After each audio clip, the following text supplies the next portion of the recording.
আউযুবিল্লাহি মিনাশ শাইতানির রাজিম বিসমিল্লাহির রহমানির রহিম।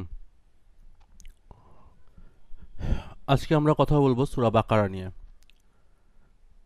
নাজিলের ধারাবাহিকতায় সূরা বাকারা ৮৭তম সূরা। এর আগে সূরা মুতাফফিন এবং পরে সূরা আনফাল নাজিল হয়েছিল। এটি মাদানী যুগের প্রথম সূরা। এর আয়াত ২৮৬টি। যদি আমরা কোরআন শরীফের ক্রমবিন্যাস দেখি তাহলে এটি পবিত্র কোরআন শরীফের দ্বিতীয় সূরা। এর আগে রয়েছে সূরা ফাতিহা, পরে সূরা আলে ইমরান। এর নামের রহস্য যদি আমরা বিশ্লেষণ করি তাহলে সূরা বাকারা অর্থ গাভী। বনী ইসরায়েলের এক লোক খুন হলো। বিবাদ মেটাতে তারা মুসা আল্লাহ সাল্লামের কাছে গেল। মুসা আল্লাহ সাল্লাম বললেন, এক কাজ করো, একটি গাভী জবাই করো। এরপর ওটার একটা অংশ দিয়ে খুন হওয়া লোকটির গায়ে সামান্য আঘাত করো। দেখবে সে জীবিত হয়ে খুনির নাম বলে দিচ্ছে। কিন্তু বনী ইসরায়েল কি করলো? এরকম একটি সহজ হুকুমকেও তারা প্রশ্নের পর প্রশ্ন করে জটিল করে তুলল। এটাই ইহুদিদের একটি বৈশিষ্ট্য। তারা সহজ জিনিসকে জটিল করে ফেলে। অতীতের বনী ইসরায়েলের বর্তমানে ইহুদি সম্প্রদায়, তারা ফিতনা সৃষ্টিতে অনন্য। এ সূরার ৬৭ থেকে ৭৩ নম্বর আয়াতে সেই ঘটনায় জায়গা পেয়েছে। সেখান থেকেই সূরার নাম হয়েছে বাকারা। এই সূরার বিষয়বস্তুগুলো আমরা যদি অনুসন্ধান করি তাহলে দেখব তিনটি বিষয়বস্তু আমরা লক্ষ্য করব। প্রথমটি সঠিক পথের সন্ধান, ইতিহাসের শিক্ষা। দ্বিতীয়টি পারিবারিক ও সামাজিক আইন। তৃতীয়টি মুসলিম সমাজের ঐক্য, ভালো কাজে উৎসাহ প্রদান। এই সূরার শুরু এবং শেষ সম্পর্ক যদি আমরা দেখি তাহলে দেখতে পারবো যে সূরার শুরুতে একজন খাঁটি মুমিনের পরিচয় দেওয়া হয়েছে। তাতে বলা হয়েছে, খাঁটি মুমিন তো সেই যে ঈমান আনে গায়েব তথা অদৃশ্য বিষয়ের উপর। আর সূরার শেষে এসে গায়েব তথা অদৃশ্য বিষয় কোনগুলো তা আরও স্পষ্টভাবে উল্লেখ করা হয়েছে। তা বলা হয়েছে, গায়েব মানে আল্লাহ, ফেরেশতা, নবী রাসূল, পুলসিরাত, মিজান, জান্নাত ও জাহান্নাম। অন্য সূরার সাথে এই সূরার যে সম্পর্ক সেটা বলতে গেলে বলতে হয় যে সূরা ফাতিহার শেষ দিকে বলা হয়েছে, বান্দা তার রবের কাছে সঠিক পথে দিশা চেয়েছে। এবং আর এই সূরায় রব তার বান্দাকে সঠিক পথে দিশা জানিয়েছেন। এ সূরার শুরুতে বলা হয়েছে, কোরআন এমন এক কিতাব যাতে কোনো সন্দেহ নেই, যা মুত্তাকিদের সঠিক পথে সন্ধান দেয়।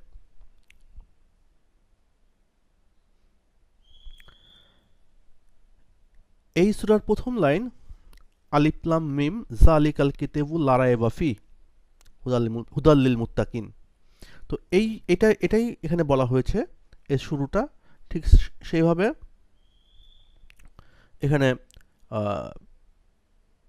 এর প্রথম দিকেও এই একই কথা বলা হয়েছে যে মুত্তাকি কারা, মুত্তাকিদের ব্যাপারে এক্সপ্লানেশন শেষের দিকে দেওয়া হয়েছে।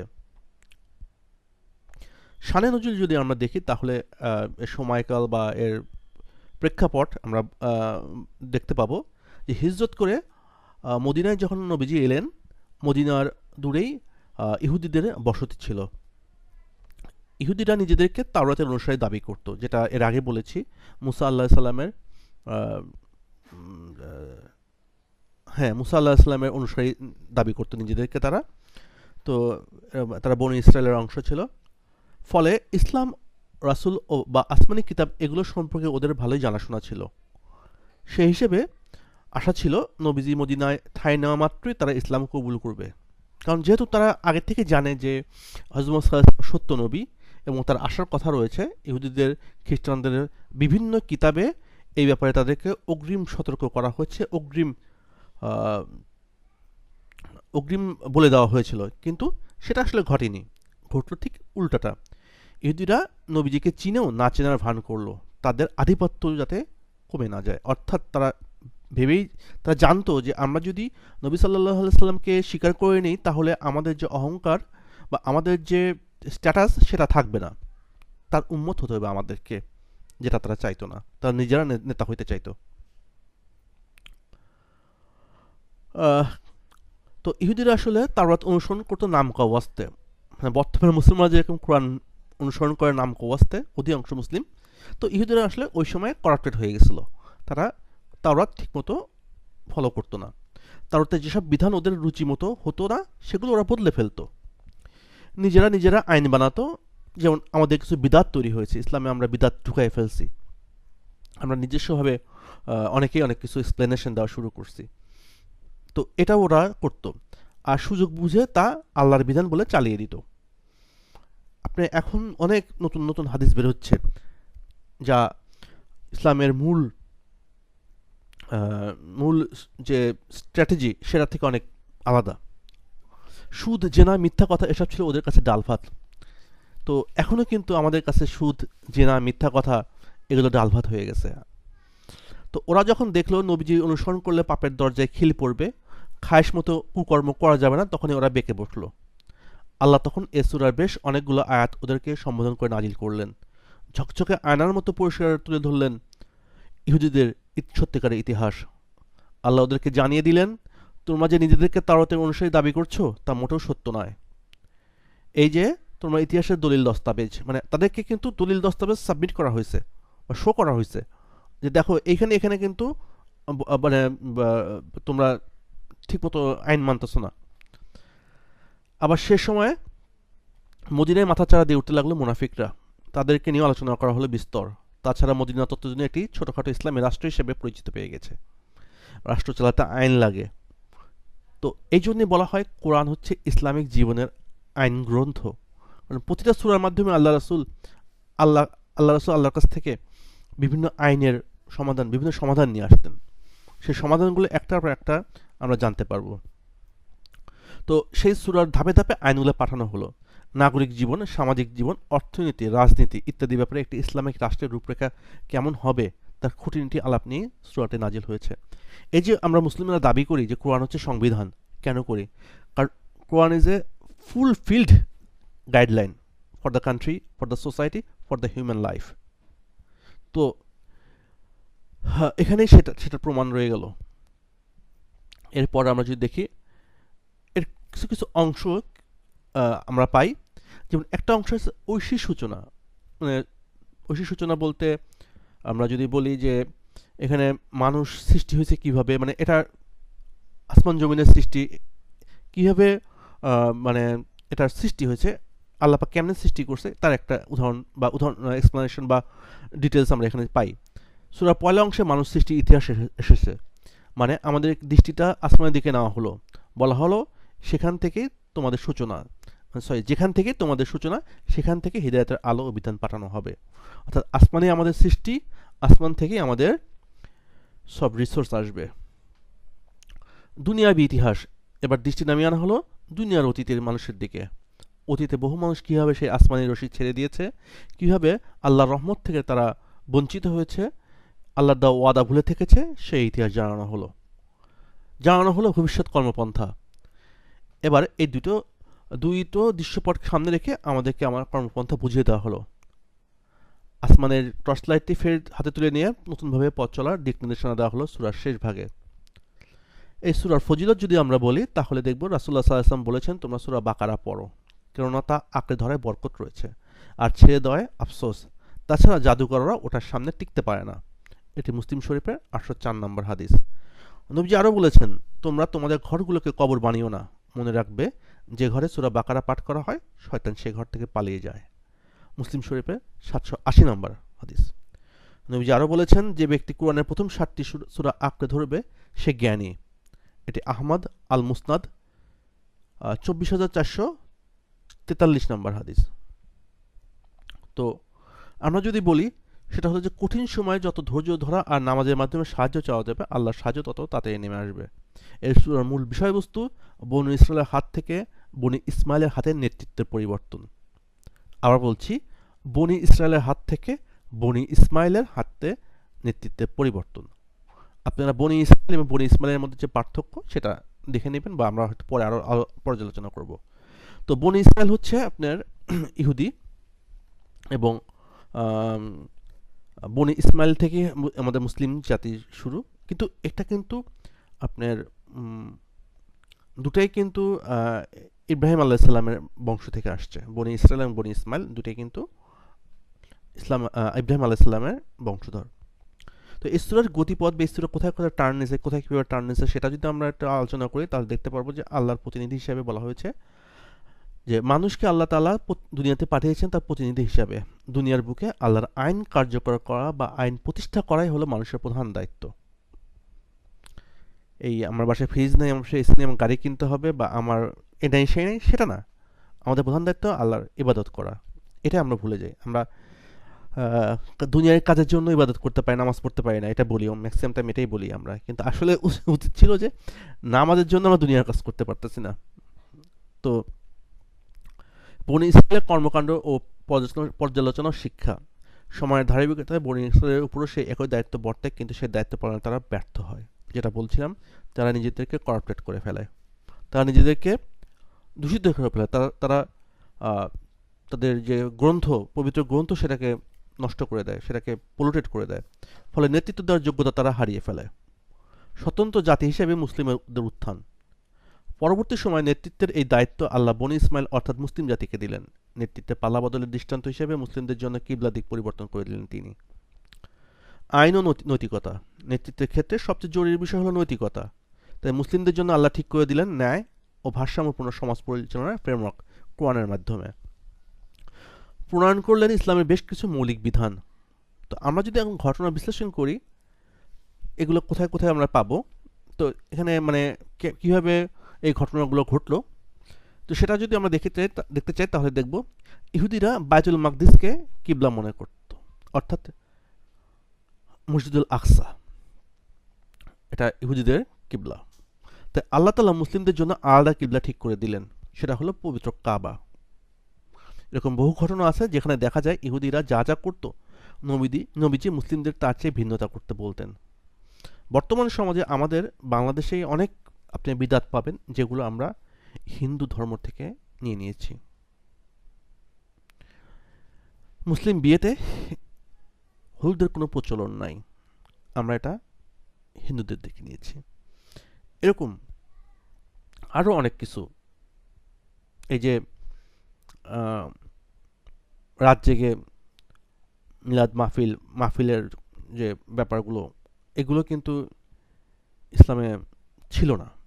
আমাদের উপমহাদেশে হিন্দুরা ভজন গাইতো, কীর্তন গাইতো, সেটার সাথে মিল রেখে হয়তো কিছু ভাই এগুলো চালু করেছে। তো যাই হোক, এই ব্যাপারগুলো আমাদেরকে মাথায় রাখতে হবে, ইসলামের মূল বিষয়বস্তু জানতে হবে। তো ইহুদিদের অভ্যাস, রীতিনীতি, রেওয়াজ এবং সংস্কৃতির সাথে মুসলিমদের অ্যাকচুয়ালি মিল থাকুক নবীজি সাল্লাল্লাহু আলাইহি ওয়াসাল্লাম কখনো এটা চাইতেন না। এ কারণে মুসলিম একটি স্বতন্ত্র জাতি। তো কেবলা পরিবর্তনের এই ঘটনা শহুরে শিক্ষিত কিছু বাঙালি মুসলমানদের জন্য ভাবনার একটা খোরাক আছে। কিন্তু আমাদের পরিচয় আগে আমরা মুসলিম, বাঙালি, ফার্সি, হিন্দি, ভারতী, এটা আমাদের পরিচয় না, আমাদের পরিচয় মুসলিম। কিন্তু কিছু মুসলিম কি করে, যে তারা বাঙালিয়ানাটাকে হাইলাইট করার চেষ্টা করে, আসলে বাঙালিয়ানাটা কলকাতার। তো তারা বাঙালিয়ানাকে অ্যাডাপ্ট করতে যায় কলকাতা বা হিন্দু কৃষ্টি কালচারের সাথে মিলে যাচ্ছে। এটা একটা ভয়ের কথা মুসলিমদের জন্য, এটা অবশ্যই একটা ভয়ের কথা। কারণ মুসলিমদের সংস্কৃতিটাই ডিফারেন্ট, এটা কোনো ল্যান্ডের সাথে, এটা কোনো রাষ্ট্রের সাথে কখনোই এটা মিলবে না বা অ্যাডাপ্ট করা যাবে না। এটা নিজের স্বতন্ত্র একটা সিস্টেম, এটা স্বতন্ত্র একটা কালচার। তো শিক্ষিত মানুষগুলো তাদের নিজস্ব পরিচয় নষ্ট করে দিতে চাইছে, যে পরিচয় তারা পেয়েছে স্বয়ং আল্লাহর কাছ থেকে। আপনি নিজেকে প্রশ্ন করেন যে আপনার কোনটা ভালো লাগে, আপনি কোনটা আপনার কাছে উত্তম? আল্লাহ আপনাকে মুসলিম হিসেবে পরিচয় করতে বলছেন, নাকি আপনি বাঙালি হিসেবে আপনি করতে বলছেন? সেটা আমরা বাঙালি হিসেবে পরিচয় দিতে গিয়ে নিজেকে হিন্দুত্ব ডুবিয়ে দিচ্ছি। মূর্তি পূজারীতে কফি ভার্সন হিসেবে দেখতে পাচ্ছি নিজেদেরকে। কিয়ামতের দিন তাদের মঙ্গল শোভাযাত্রা, মানে আপনারা দেখেন যে কিয়ামতের সাথে মঙ্গল শোভাযাত্রার কোনো সম্পর্ক আছে কিনা। আপনি যখন কিয়ামতের যদি বিশ্বাস করেন, আপনি যদি কবর বিশ্বাস করেন, সওয়াল জবাব বিশ্বাস করেন, এখানে মঙ্গল শোভাযাত্রা পেঁচা, বানর আর বাঘ কুমিরের সাথে আপনার কোনো সম্পর্ক নাই। অথচ আপনি এইসব যদি সাপোর্ট করেন, আপনাকে কিন্তু এগুলো হাতে নিয়ে আল্লাহর সামনে দাঁড়াতে হবে। ভিন্ন জাতির পৌত্তলিক সংস্কৃতি প্রমোট করার অপরাধে আল্লাহ অবশ্যই আপনাকে সেদিন পাকড়াও করবে, এটা মাথায় রাখবেন। তো আমরা যদি আয়াত টু আয়াত এখানে আমরা এক্সপ্লেন করি, তো আমরা দেখতে পাবো যে 1 থেকে 20 আয়াতের মধ্যে বলা হয়েছে মুত্তাকিদের গুণাবলী এবং কাফির মুনাফিকের বৈশিষ্ট্য। 21 থেকে 39 নম্বর আয়াতের মধ্যে বলা হয়েছে আদম সৃষ্টির ঘটনা, ইবলিসের প্রতিক্রিয়া ও আল্লাহর আদেশ অমান্য করে দুনিয়ার বুকে মানুষের অবতরণ। 40 থেকে 74 নম্বর আয়াতে বলা হয়েছে দুনিয়ার মানবজাতির ক্রমধারায় বনি ইসরায়েলের আগমন, তাদের লাগাতার অবাধ্যতা ও ফলস্বরূপ লাঞ্ছনার কাহিনী। 75 থেকে 123 নম্বর আয়াতে বলা হয়েছে শুধু নবীজি নন, ইহুদিরা মুসা আল্লাহ সাল্লামের সাথেও বেয়াদবি করেছে, তাদের সেই অবাধ্যতা ও ষড়যন্ত্র আজও চলমান। 124 থেকে 141 নম্বর আয়াতে বলা হয়েছে ইব্রাহিম আলাইহিস সালাম ছিলেন সঠিক পথের দিশারি, তিনি মুসলিমদের অনুসরণের আদর্শ। এটা আমি আগে বলেছি, ইহুদি, খ্রিস্টান, মুসলিম এই 3টা ধর্ম এসেছে ইব্রাহিম আলাইহিস সালামের বংশধরের মধ্যে থেকে। তো ইহুদি খ্রিস্টানদের দাবি সম্পূর্ণ বানোয়াট। 142-107 নম্বর আয়াতের মধ্যে আমরা পাই ইহুদি, খ্রিস্টান বা অন্য কোনো ধর্মের রীতি রেওয়াজ সংস্কৃত মুসলিমরা অনুসরণ করতে পারবে না। এটা কিন্তু কোরআনের নির্দেশ, সো আপনি এটাকে অ্যাভয়েড করতে পারবেন না। 178 থেকে 203 নম্বর আয়াতের মধ্যে আমরা পাই ওয়ারিশ বন্টন, রোজা, হজ, কিসাস ও জিহাদের বিষয় নির্দেশনা দেওয়া হচ্ছে। প্রকৃত আনুগত্যের পরিচয় 204 থেকে 242 সবর করার গুরুত্ব অর্থাৎ ধৈর্য ধরার গুরুত্ব, পুরস্কার সম্পর্কিত আলোচনা এসেছে। বিয়ে, তালাক, দুগ্ধপোষ্য সন্তানের ক্ষেত্রে কিছু বিধিবিধান। তার মানে কি আপনার পার্সোনাল লাইফের কিন্তু ল আপনি পেয়ে গেলেন, আপনি গাইডলাইন পেয়ে গেলেন। তো এই যে 178 থেকে 242 এখানে কিন্তু অনেক আইন আপনার এখানে নাজিল হয়ে গেছে। 243 থেকে 274 আসি আমরা। পুনরুজ্জীবন, দুটি বিস্ময়কর নজির তুলে ধরা হয়েছে। পুনরুজ্জীবনের পাশাপাশি শেখানো হয়েছে দান সদকা করা ইসলামী আদব। আমরা অনেক সময় বলি যে দান সদকা কীভাবে করব, অনেকেই বলে আমরা গরিব, আমরা কীভাবে দান সদকা করবো, কিন্তু আমরা অনেকেই জানি না একজন দান সদকা করার লিমিটটা কত। যে আমি একটা কথা রেফারেন্সে বলি, সেটা হচ্ছে যে অনেকেই বলেন যে আমার কাছে গোল্ড নেই, আমি জাকাত দেবো না, কিন্তু আমি দেখছি একজন ফকিরও জাকাত দেওয়ার জন্য অ্যাবিলিটি আছে, কিন্তু সে জাকাত দিচ্ছে না। আমি অনেক ফকিরকে দেখছি যাদের জাকাত দেওয়ার অ্যাবিলিটি আছে বা যাদের উপর জাকাত ফরজ হয়ে গেছে, কিন্তু তারা জাকাত দিচ্ছে না। তো আপনার নিজেদের ব্যাপারে এই ব্যাপারটা সংশোধন থাকবেন যে আপনার জাকাত দেওয়ার পরিস্থিতি আসছে কিনা। 7 ভরি স্বর্ণ থাকলে জাকাত দিতে হবে এমন না, তার কমেও জাকাত দিতে হয়। 52 ভরি রূপার সমমূল্য যদি টাকা আপনার কাছে থাকে, আপনার জন্য জাকাত ফরজ। 275 থেকে 286 নম্বর আয়াতে বলা হচ্ছে সুদের ক্ষতি, লেনদেনের স্বচ্ছতার গুরুত্ব সম্পর্কিত আলোচনা। একটি চমৎকার দোয়া দিয়ে সূরার সমাপ্তি। এর গভীর অর্থ ও যদি আমরা আলোচনা করি তাহলে দেখব সূরা ফাতিহাতে রবের কাছে আমরা সঠিক পদে সন্ধান চেয়েছিলাম। সূরা বাকারায় আমাদের সেই ডাকে আল্লাহ তাআলা সাড়া দিয়ে আমাদেরকে জানালেন সঠিক পদের সন্ধান আছে কোরআনে। তবে একটা কথা, কোরআন ঢালাওভাবে সঠিক পথ দেখাবে না। কোরআনের সাথে যার আচরণ যেমন, কোরআন তাকে ঠিক ততটুকুই পথ দেখাবে। অর্থাৎ আপনি যদি কোরআন আপনার বাসায় শোপিসের মতো রেখে দেন, তাহলে কিন্তু ওই কোরআন থেকে আপনি কিছু পাবেন না। আপনাকে কোরআন অ্যানালাইসিস করতে হবে, কোরআন চর্চা করতে হবে, কোরআনকে বুঝতে হবে। যারা কোরআন পড়ে অহংকার নিয়ে, সব জানতে একটা ভাব নিয়ে, তারা নির্ঘাত সঠিক পথ থেকে বঞ্চিত।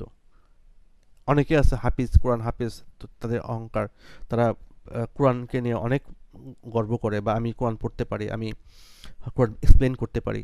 না, এটা করা যাবে না। এটা আপনার দরকার করছেন আপনি, এটা আপনি দেখানোর জন্য আপনাকে করতে হবে, নাহলে আপনাকে প্রশ্ন করা হবে। কিন্তু যারা কোরআন পড়বে বিনয়ের সাথে, হৃদায়ত প্রত্যাশী হয়ে কোরআন তার জন্য আলো ঝলমলে হয়ে উঠবে। অর্থাৎ আপনি যদি বোঝার জন্য কোরআন পড়েন, আপনি দেখবেন এর ভিতর অমূল্য রত্ন লুকিয়ে আছে। ঠিক এই জন্য এই সূরার 2য় আয়াতে বলা হয়েছে কোরআন পথ দেখায় মুত্তাকিদের। এখানে আরও বলা হয়েছে মানুষ মাত্রই ভুল করবে, পা পিছলাবে, এটাই স্বাভাবিক। কিন্তু ভুল করবার পরে আমাদের প্রতিক্রিয়া কেমন হবে সেটাই দেখার বিষয়। সেটাই প্রমাণ করবে রবের সাথে আমাদের সম্পর্ক কেমন। সূরা নিসায় আপনি দেখবেন বলা হয়েছে আমি মানুষকে তৈরি করেছি দুর্বল হিসেবে। তো আল্লাহ পাক জানেন আমরা দুর্বল, আমরা ভুল করব। তো এই ব্যাপারটা বোঝার জন্যই আদম আলাইহিস সালামের ঘটনা সূরা বাকারার গোড়াতে আনা হয়েছে। এটা আমাদের জন্য একটা শক্তিশালী রিমাইন্ডার যে জগতের সেরা মানুষদেরও দ্বারা ভুল হয়েছে, তাই আমরাও ভুল করব। কিন্তু ভুল হয়ে যাওয়ার পর তারা গোয়ার্তেমি করেনি, ভুলটা আঁকড়ে ধরে থাকেনি, বরং শাস্তির ভয়ে বিনয়ে গলে পড়েছেন। এত তওবা করেছেন যে তাদের ভুলের চাইতেও তওবার ওজন অনেক বেশি হয়ে গিয়েছিল। এর ঠিক বিপরীতে ছিল ইবলিস ও ফেরাউন। ফেরাউন এবং ইবলিসকে আল্লাহ ক্ষমা করেননি কেন? তারা বিনয় ছিল না, তারা অহংকারী ছিল। ইবলিস এবং ফেরাউনের দোষ কিন্তু একটাই, তারা অহংকারী। আল্লাহ পাক দোষীদের ক্ষমা করে দেন, কিন্তু যারা অহংকার করে তারা তাদের অহংকারের কারণে ক্ষমা চায় না, এটাই তাদের ভুল। তারা খুব জোরের সাথে তার সত্যকে প্রত্যাখ্যান করেছে, সত্যকে চেনার পরে মুখ ফিরিয়ে নিয়েছে। একটাই কারণ, তাদের অন্ধ ঔদ্ধত্য, বিচ্ছিন্ন অহংকার, ফলে সঠিক পথ ও তাদের মাঝে ইস্পাত কঠিন দেওয়াল তৈরি হয়েছে। আর তাদের সবশেষ ঠিকানা হয়েছে জাহান্নাম। হ্যাঁ, অহংকারের করুণ পরিণতি এমনই। আমরা এই পর্বে জানব দুটি শব্দ, খলিফা ও তাকওয়া।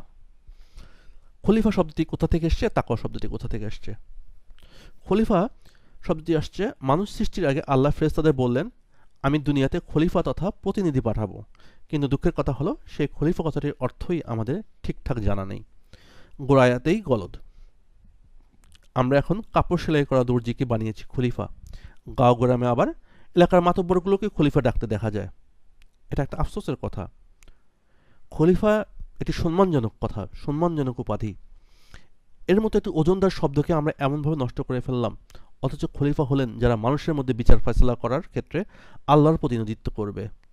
তারাই তার হুকুম মতে, মানে আল্লাহর হুকুম মতে তার বিচার ফয়সালা করবে, কোরআনিক আইনে তারা বিচার ফয়সালা করবে, তারাই খলিফা। আমরা আসলে তখনই নিজেদের মধ্যে আল্লাহর খলিফা পরিচয় দিতে পারবো যখন দুনিয়াতে তার হুকুম বা খেলাফত প্রতিষ্ঠার চেষ্টা আমাদের ভেতর থাকবে। অনেকেই পীর সাহেবের কাছ থেকে খেলাফত নেন, খলিফা হন, কিন্তু এটা আসলে আল্লাহর কতটুকু নাকি পীর সাহেবের খলিফা, এটা দেখার বিষয়। এটা আপনারা দেখবেন। খলিফার আরেকটি অর্থ রয়েছে দেখভালকারী, অর্থাৎ আল্লাহর সৃষ্টি কোনো কিছু যেন নষ্ট না হয় বা তকলিফ না হয়, সেটা দেখাশোনার দায়িত্ব আল্লাহ মানুষকে দিয়েছেন। তো এটা এই হিসেবে প্রতিটা মানুষ আল্লাহ পাকের খলিফা। সুতরাং সেই ব্যাপারে আমাদেরকে সতর্ক থাকতে হবে। তো এরপরে আমরা আসবো তাকওয়া শব্দটির কাছে। তাকওয়া শব্দটি এসেছে তাকি থেকে। তাকি মানে নিজেকে যে বাঁচিয়ে চলে। ঘোড়ার খুঁড়ের নিচে লোহার এরকম চাকরি মানে বসানো, যেটাকে নাল বলে, আপনারা দেখবেন যে ঘোড়ার খুঁড়ের নিচে এক ধরনের গোল চাকতি বসানো হয়। তো ঘোড়া যখন খুব স্পিডে ছুটে চলে তখন পায়ের তলায় অনেক কিছু পড়ে, মাটি, পাথর, আপনার কাটা, মানে যেটা তার খুরকে ড্যামেজ করে দিতে পারে। তো সেটাকে প্রোটেক্ট করার জন্য, সেটাকে থেকে বাঁচার জন্য আপনার এরকম লোহার নাল পরানো হয়, যাতে এগুলা ঘোড়ার খুরকে আঘাত না করে। তো যে ঘোড়ার পায়ে মানে নাল থাকে না, সেটাকে বলা হয় তাকি। অর্থাৎ ওই ঘোড়াটা কিন্তু সাবধানে পা ফেলে, জোরে স্পিডে সে আপনার দৌড়াতে পারে না, মানে ফুল স্পিড তার স্ট্রেংথ সে ইউজ করতে পারে না। আর এই তাকি থেকেই এসছে তাকওয়া। তার মানে মুমিন যখন দুনিয়ার জীবনযাপন করবে তখন ওই নালবিহীন ঘোড়ার মধ্যে তাকে সাবধানী থাকতে হবে, এমনভাবে পথ চলতে হবে যাতে গুনার আচর অন্তরে না লাগে। এভাবে গুনাহ থেকে দূরে থাকার মাধ্যমে নিজেকে জাহান্নামের আযাব থেকে বাঁচাবার নামই তাকওয়া। তো আজকে এই পর্যন্তই। পরবর্তীতে আমরা সূরা আল ইমরান নিয়ে কথা বলবো। পাশেই থাকবেন, সাথেই থাকবেন, ভালো থাকবেন। আল্লাহ হাফেজ।